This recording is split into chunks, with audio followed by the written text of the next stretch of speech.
Boa noite a todos. Estão me ouvindo bem aí atrás? Gente, nosso estudo de hoje se baseia no livro Sou Eu, do Divaldo Franco, sobre psicografia através do espírito Amélia Rodrigues. Chama-se Sou Eu, a paixão de Cristo na visão dos espíritos. Então são vários textos de Amélia Rodrigues que foram juntados através da organização de Álvaro Crispino. Nós vamos estudar hoje o capítulo 11, a ressurreição, porque estudando o Evangelho a gente se dá conta de que a gente ainda não sabe nada sobre Cristo. E como a nossa evolução é lenta, ela não dá saltos, partes que se encontram nesse capítulo, nesse livro, na íntegra, tem a ver com o que a gente vive hoje ainda e que a gente não se dá conta. Como é devagar para a gente despertar e ampliar a nossa consciência. Esse capítulo 11, a ressurreição, ele se divide em 3 pequenas partes. Nunca mais a sós, e para todo sempre, e apacenta o meu rebanho. Pelo nosso tempo não vai dar para ver todo, então vai ficar uma parte para a posteridade. Deixa eu mostrar o livro para vocês.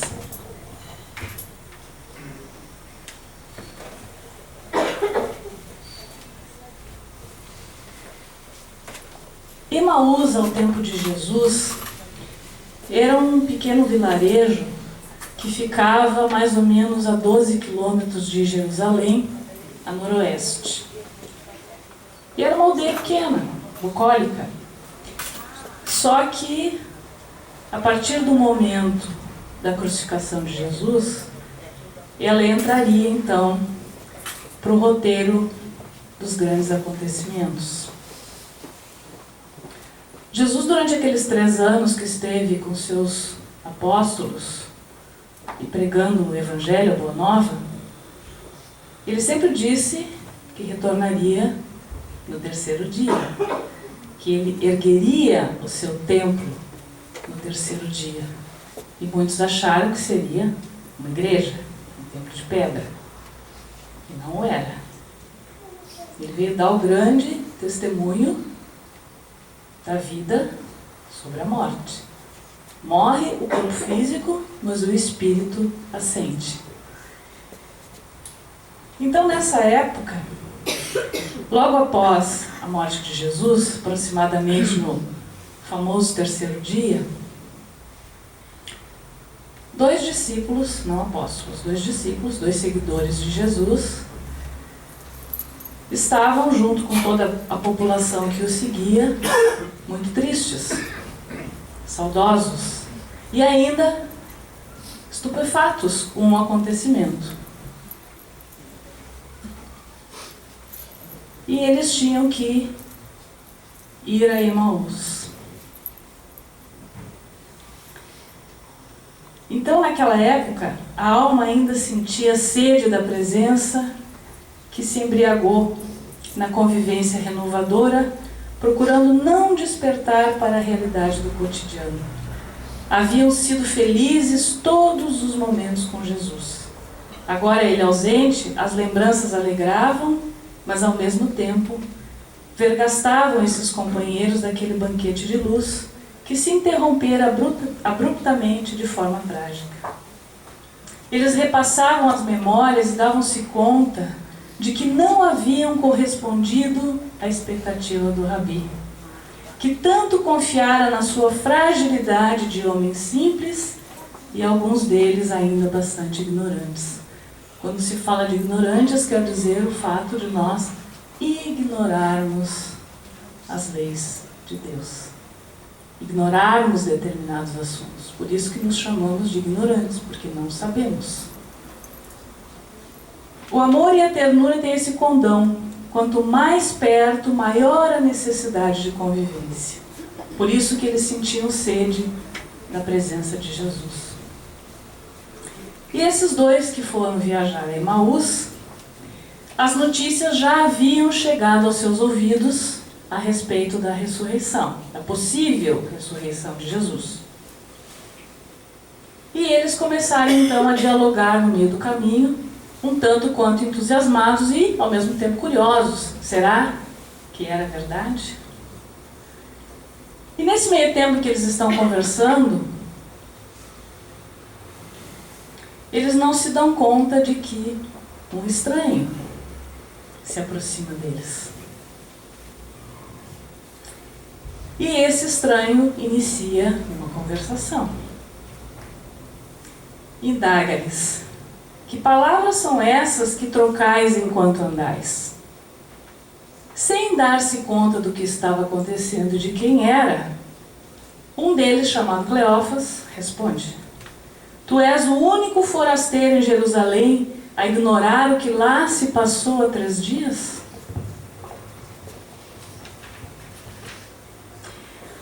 Aí os dois respondem em ritmo acelerado, nem dão tempo do forasteiro falar. O que se refere a Jesus de Nazaré, o profeta poderoso em obras diante de Deus e de todo o povo. E também comentamos como príncipes dos sacerdotes e os nossos chefes o entregaram para ser condenado à morte e crucificado. Nós esperávamos que fosse ele quem libertasse Israel, mas com tudo isso já lá se vai o 3º dia desde que se deram essas coisas. Verdade é que algumas mulheres do nosso grupo nos deixaram bastante perturbados, porque elas foram ao sepulcro de madrugada e, não lhe achando o corpo, vieram lhe dizer que lhes apareceram os anjos e afirmaram que ele vivia. Então, um dos nossos foi ao túmulo e encontrou tudo como as mulheres haviam dito, mas a ele não o viram. Então o desconhecido responde, abordando com lucidez e magia, ele diz: homens sem inteligência e lentos de espírito em crer em tudo quanto os profetas anunciaram.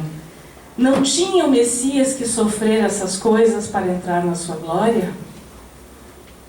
E abordando com lucidez e magia os conteúdos das Escrituras, ele instruiu-os, referindo-se aos profetas desde Moisés, suas mensagens de advertência, despertando-os para a compreensão dos acontecimentos que se apresentaram funestos, porém necessários naquelas circunstâncias, porque a verdade teria que ser ministrada vagarosamente, lição por lição, a fim de que pudessem absorver e nunca mais esquecê-la.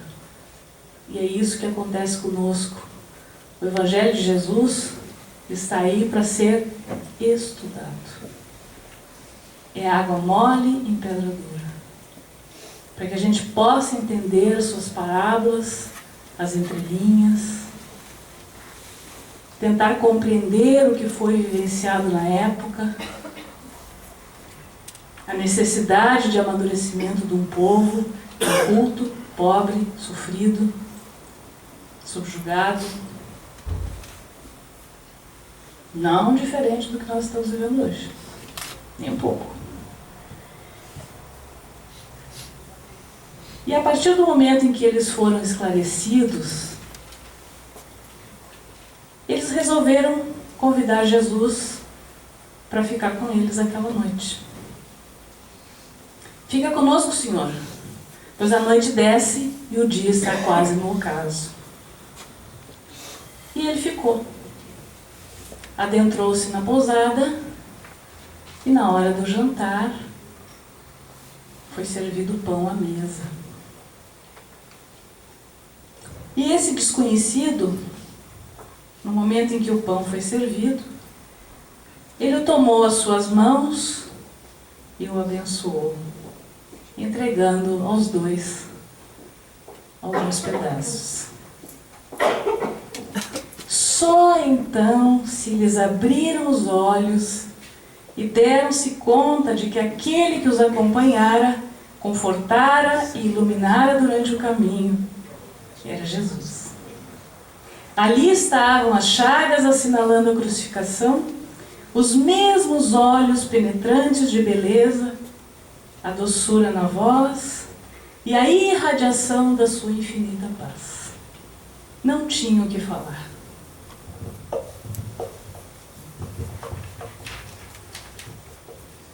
Nada era necessário dizer. Quando Jesus desapareceu na sua frente, eles não conversaram, eles entraram em profundo silêncio para absorver o que tinha acontecido. E retornaram a Jerusalém. Quando chegaram a Jerusalém, eles encontraram os discípulos de Jesus reunidos. E aí sim, através de grande contentamento e felicidade, relataram tudo o que lhes havia sucedido com muita segurança. Por quê? Porque eles vivenciaram. Essa é a grande diferença de quando alguém nos fala alguma coisa, como haviam dito, que ele havia ressuscitado, do que quando a gente vive uma experiência, passa por uma situação. Experiencia, né? Sim, o Senhor apareceu, voltou para que nunca mais nos sintamos sós.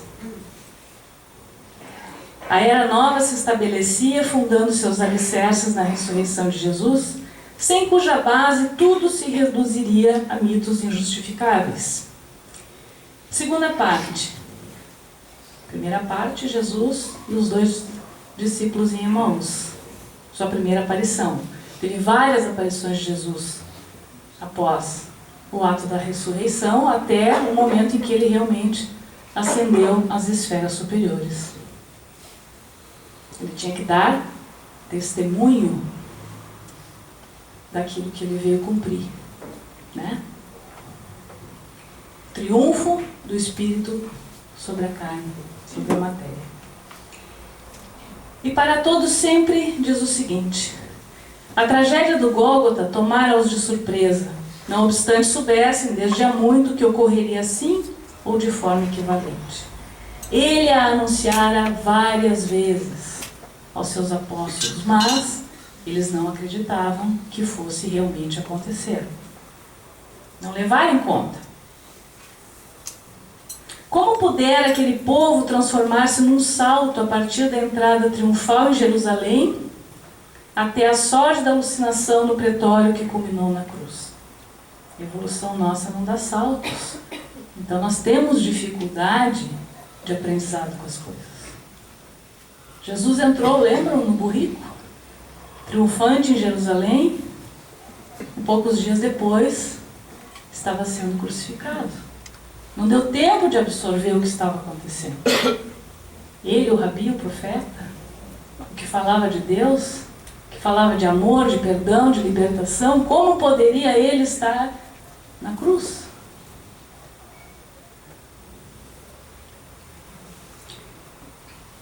Como aquela gente preferira Barrabás, o malfeitor, a Jesus, o pacificador?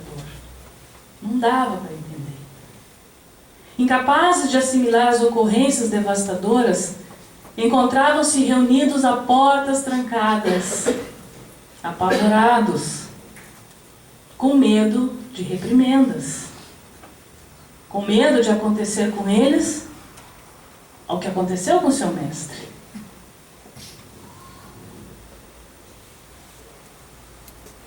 Após Maria de Magdala relatar que falou com o Rabi e que ele havia dito: vai e informa aos meus discípulos que retornei conforme prometera.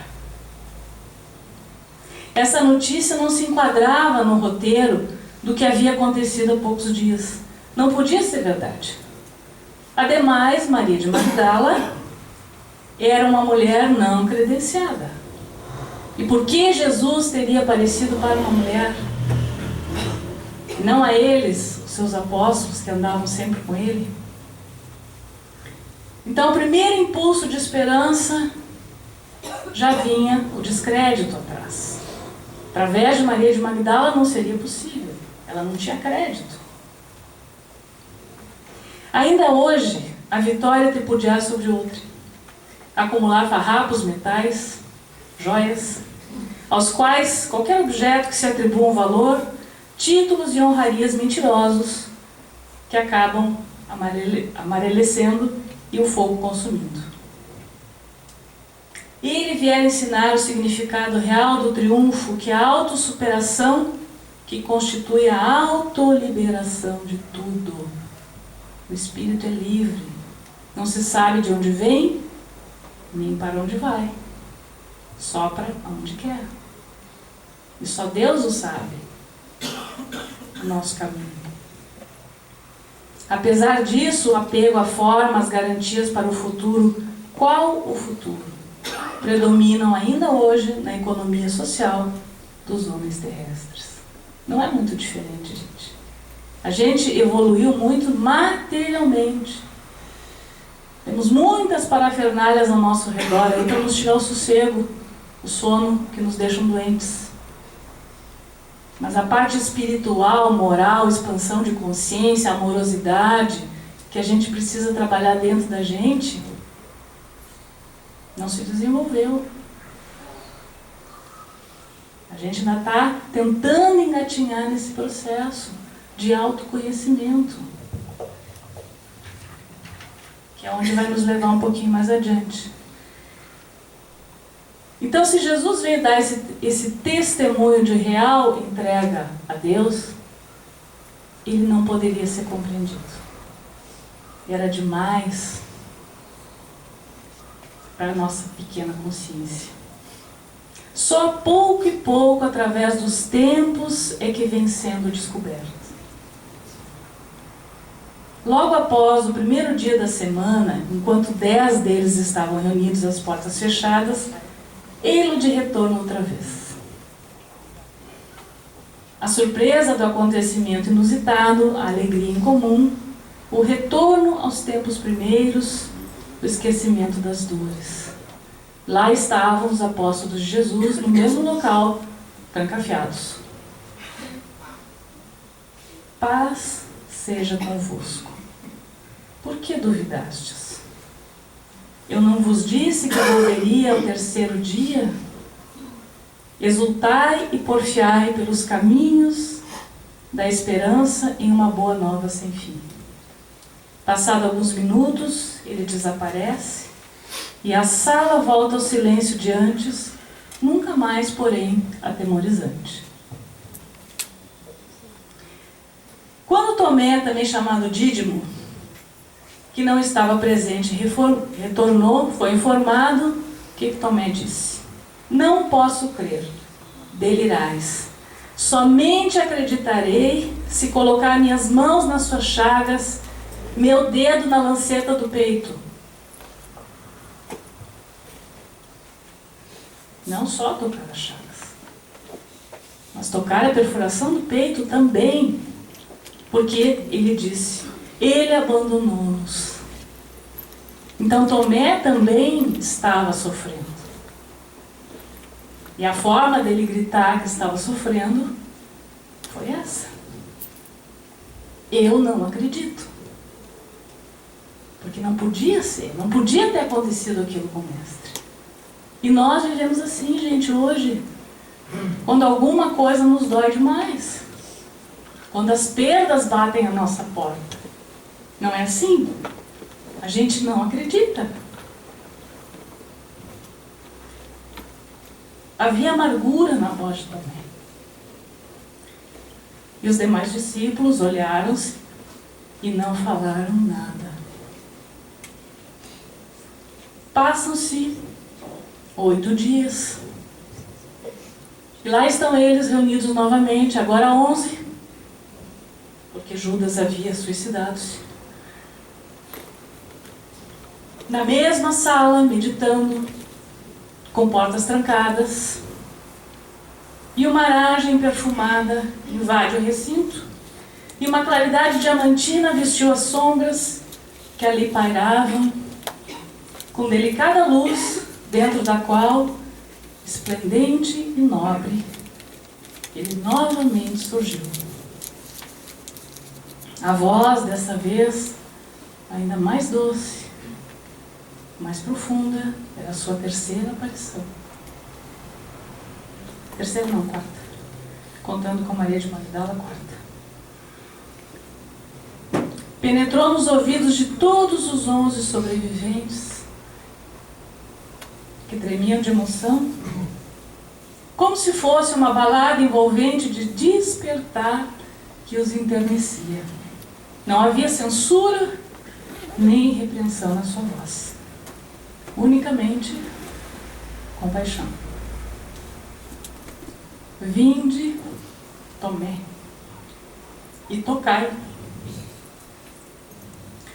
Seus pulsos dilacerados derramavam uma luz sulferina que jorrava da cabeça, que antes foi coroada de espinhos, do peito ferido, dos pés que haviam sido destroçados. Dídimo, já transfigurado, tocou, exclamando: eu creio, agora sim eu creio. Perdoai a minha incredulidade. Credes, ele responde de forma suave, porque vistes. Bem-aventurado, portanto, aquele que crê sem ver.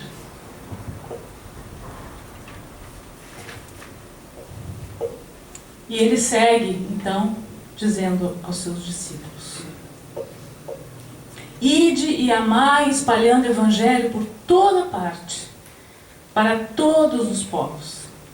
Eu vos concedo a inspiração e o poder para submeterdes os demônios perturbadores, falardes outros idiomas e também curardes os enfermos.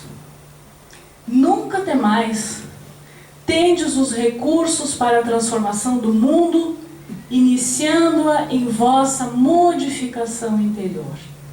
E é aqui que eu queria chegar. Vossa modificação interior.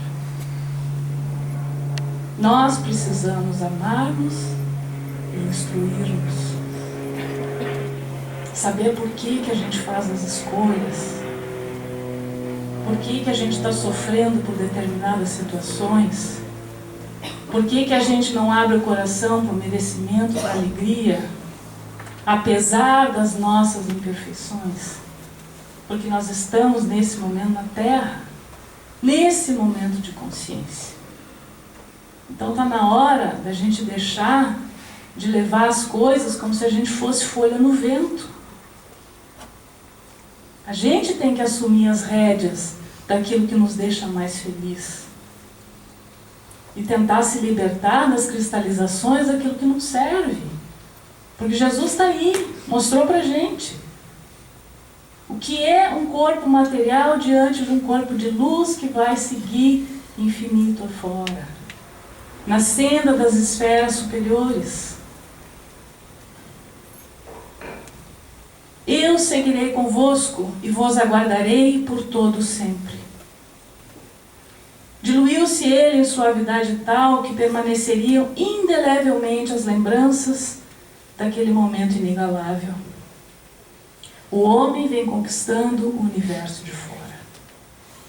Estamos sempre olhando para o externo, para o que está fora. E a felicidade, gente, é dentro. A porta, a chave que abre a porta do nosso coração para a vida é de dentro para fora. Não é de fora para dentro. Não é o outro que vai fazer por nós o que a gente mesmo tem que fazer. Os outros estão aqui para nos auxiliar, para nos dar a mão, para a gente caminhar junto. Mas não um para carregar o que não é seu. A ciência e a tecnologia desobrigam-se nobremente dos programas a que se destinam. A ética desvaira e o amor se consome em volúpia em comum. É o que nós estamos vivendo ainda hoje. Mas, no abismo dessas alucinações, renascem aqueles espíritos para nossa esperança, para nos dar continuidade, aqueles que o ouviram, buscando alterar o roteiro e buscando alterar a marcha da humanidade. Surgem como estrelas nas noites dos tempos e atraem milhares para ele. Deixam pegadas de luz para que a posteridade siga em segurança. Embora ainda hoje permaneçam algumas sombras teimosas, ele continua aguardando-nos até o fim dos tempos. Tende coragem, despertai e segui adiante ao seu encontro. Haja o que houver.